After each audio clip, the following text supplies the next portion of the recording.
नमस्कार आणि नेचराइज मराठीमध्ये आपले स्वागत आहे। आज आपण मानवी दृष्टीच्या चमत्काराबद्दल बोलणार आहोत। आपण आजूबाजूचे जग इतक्या स्पष्टपणे कसे पाहतो? दृष्टी ही एक अविश्वसनीय प्रक्रिया आहे। या व्हिडिओमध्ये आम्ही या अद्भुत शक्तीचे रहस्य उलगडणार आहोत। तुमच्यासाठी नेचराइज मराठी घेऊन येत आहे तुमच्या दृष्टीचा आणि निसर्गाच्या सौंदर्याचा अद्भुत अनुभव।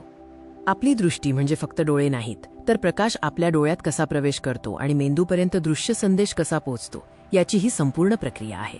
चला आपण डोळ्याच्या आतल्या भागाची उच्च गुणवत्तेची रचना पाहूया। हा निसर्गाचा उत्कृष्ट कॅमेराच आहे। कॉर्निया, बाहुली आणि बुबुळ आयरिस हे डोळ्याचे बाह्य घटक आहेत।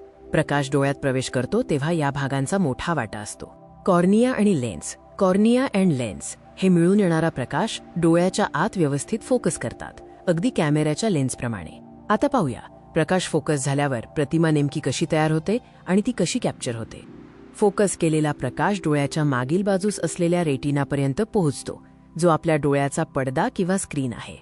रेटिनामध्ये रॉड्स आणि कोन्स नावाचे फोटोरिसेप्टर्स असतात, जे प्रकाशाचे रूपांतर विद्युत सिग्नलमध्ये करतात। हेच सिग्नल प्रतिमा कॅप्चर करतात।